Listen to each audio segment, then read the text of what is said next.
Tanner Scott blows his major league leading 10th save, as if the only one not to see it coming was Dave Roberts.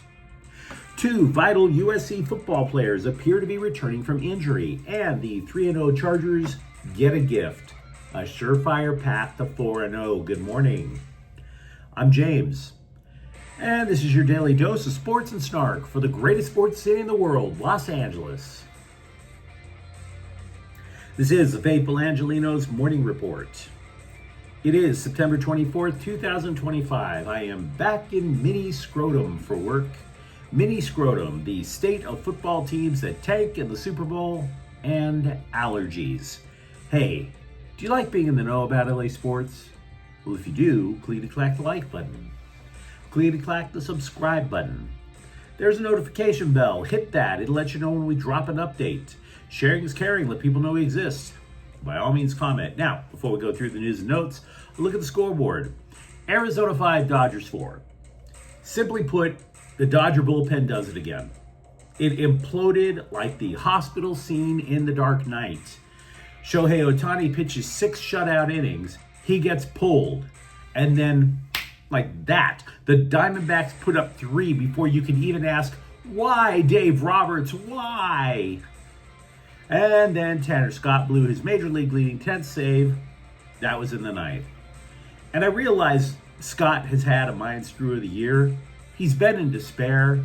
Kind of feel bad for him. Yesterday, he tried to shake it all off like Mookie Betts did a couple of months ago. Scott said he has a new mantra for the season. F it. I think after last night, it's fair to say F off.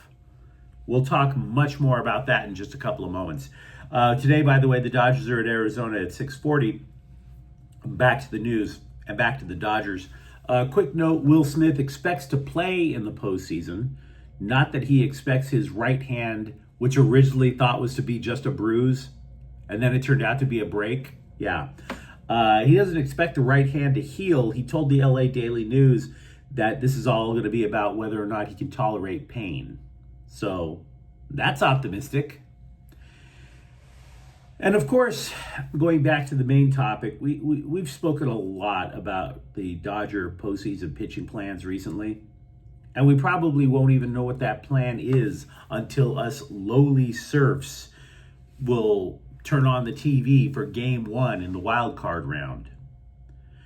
Time's a-wastin', Mr. Friedman. Time's a-wastin'.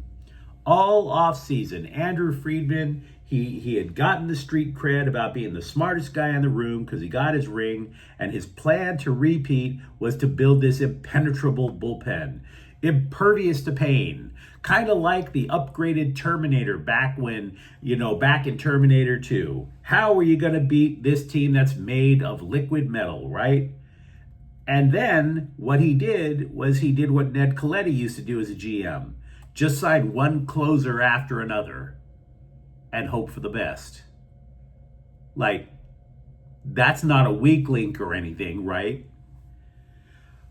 We do know that prized Japanese free agent signing Roki Sasaki returns tonight. He signed here with the idea of being a starter. Now he's going to the bullpen. But the question still arises, how do you utilize the guy? Sasaki will meet with Dodger brass about that later this week. I saw blog posts suggesting he's going to replace Tanner Scott. Are you sure? See, before he got injured way back in May, Sasaki allowed almost 1.5 base runners per inning. You know who that's worse than? You guessed it. It's worse than Tanner Scott.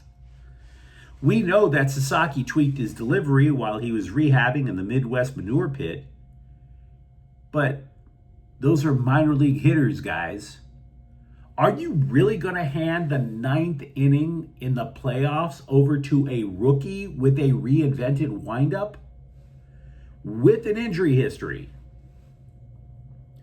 The dude never pitched relief before in Japan, I might add. So I don't think that that's the one quick adjustment that you can make. We all want the dopamine hit. We all want to sit there and go, oh my God, all these problems.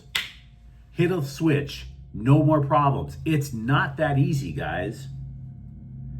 There has to be a bigger picture that this alleged most intelligent front office in baseball history has, it's not just a one switch thing.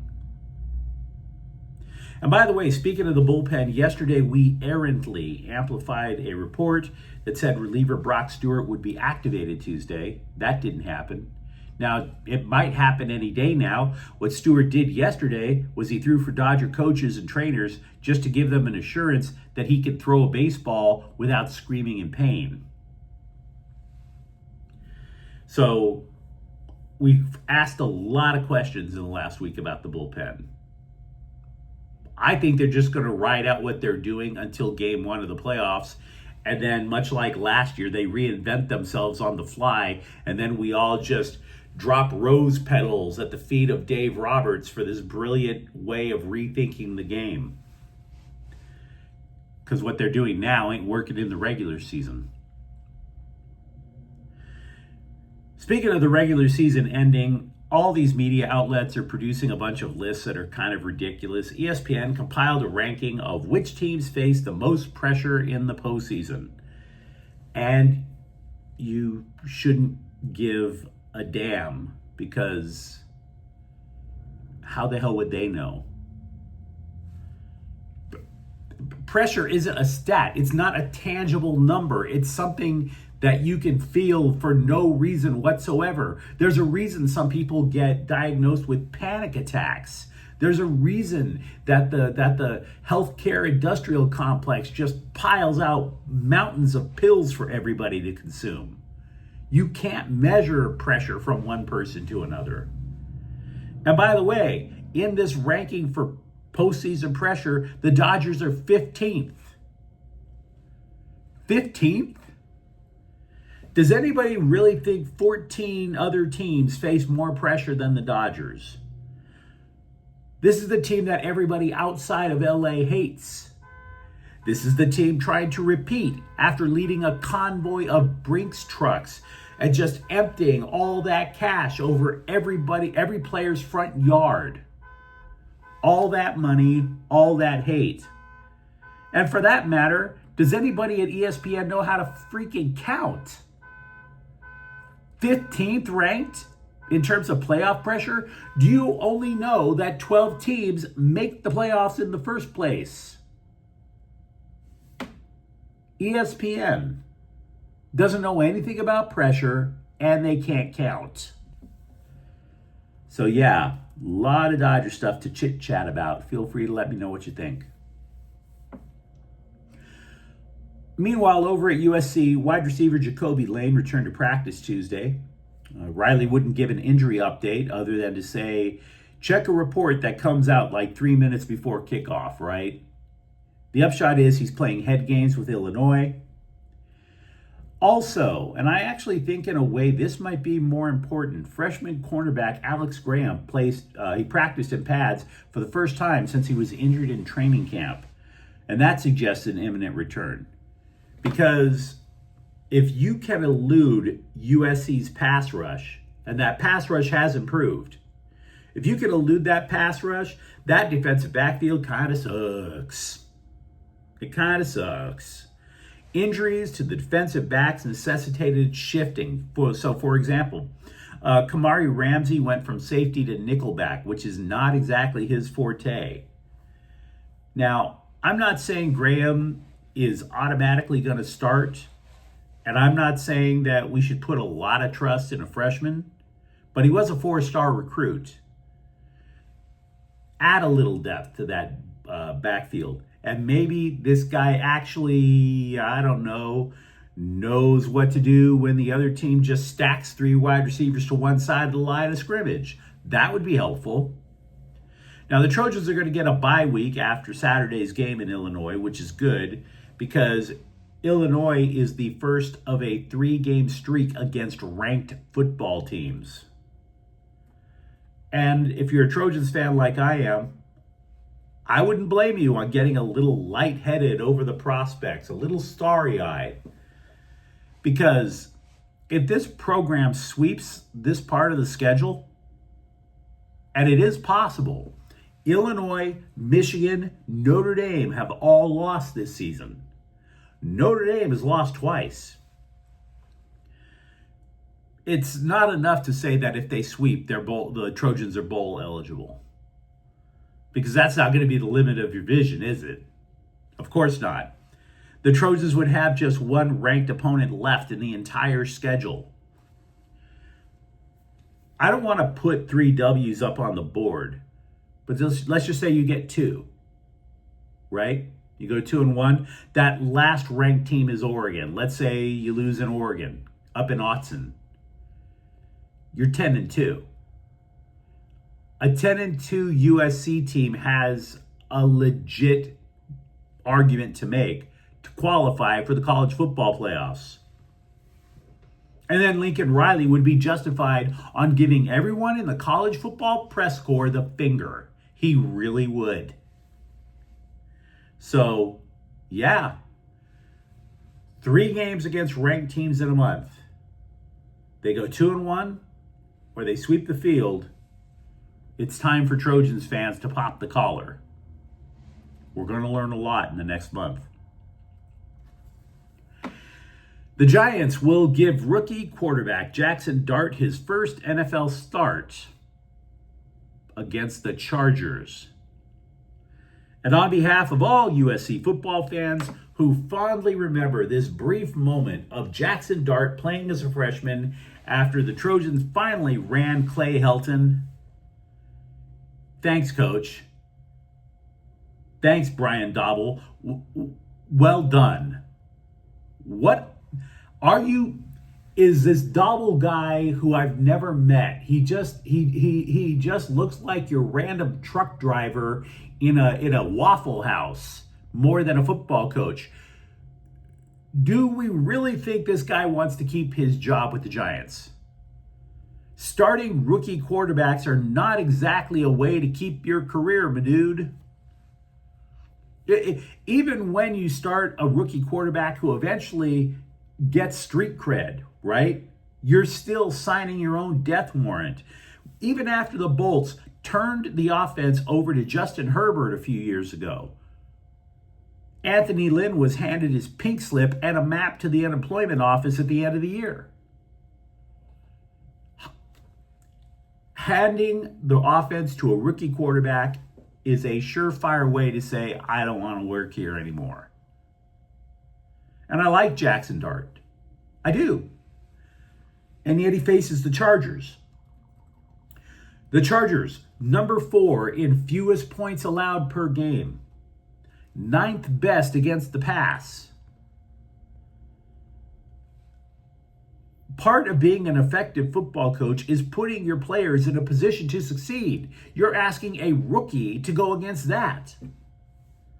How much do you hate Russell Wilson? I don't get it. And how does starting Dart against the Chargers suggest that Brian Dobble is a good coach? So, to all the Bolts fans out there, congratulations on going 4-0. I want to talk a little X's and O's. I've been looking at a little tape. I've been reading about game plans, stuff like that. If you are a Rams fan, as I am, I understand that if you look back at that Eagles loss, maybe you just want to sit naked in a cold shower, having the streams just pour over you. Ice cold streams, just to see if you could still feel. At least you haven't resorted to cutting. So props to that. By the way, the allergies are starting to kick in. But there are things that you can take note about the Rams, which are good. Because once again, Sean McVay is making adjustments to the offense. And those adjustments are working. Matthew Stafford has been a shotgun passer for much of his career. He had no choice. He needed any fraction of amount of time that he could get to get rid of the ball when he was playing in Detroit. But Sean McVay has him under center for more than half of the snaps now. Why? Because NFL teams, especially ones with defensive coordinators like Philadelphia's Vic Fangio, they keep two safeties way deep. They're trying to keep from having the big play kill them, right? So Stafford is under center. Why? So he can go play action. When you go play action, the linebackers either attack the run because they believe you're handing it off, or they freeze because they don't know what to expect. So you have linebackers that are stiff, safeties that are way back. You've now created a massive hole to just throw a receiver in there, like a Puka Nacua. A massive gap between the safeties and the linebackers, and it worked. It really did. Keep in mind, the Rams lost because of offensively. The offensive unit did not seal the win for two reasons. One, a couple of field goals that were blocked in the fourth quarter. Either one of them go through, the Rams win. And of course, that massive gap between the safeties and the linebackers, you're not going to get that in the red zone because there's no field to build that gap. So the Rams are going to put up a chunk of yards for the rest of the season. Clinching points, on the other hand, that's another story. But you let me know what you think in the comments thread. Talk to me, for example, about how many Hail Marys did you say for the Dodger bullpen last night? And for that matter, are you starting to get a little giddy about USC football? And if you enjoy the update, don't forget to subscribe to Faithful Angelenos. We're talking LA sports every single day here. Thank you for watching. I'm James, and we'll be back tomorrow. Faithful Angelenos is a Kiam Corte El Queso production. Take care.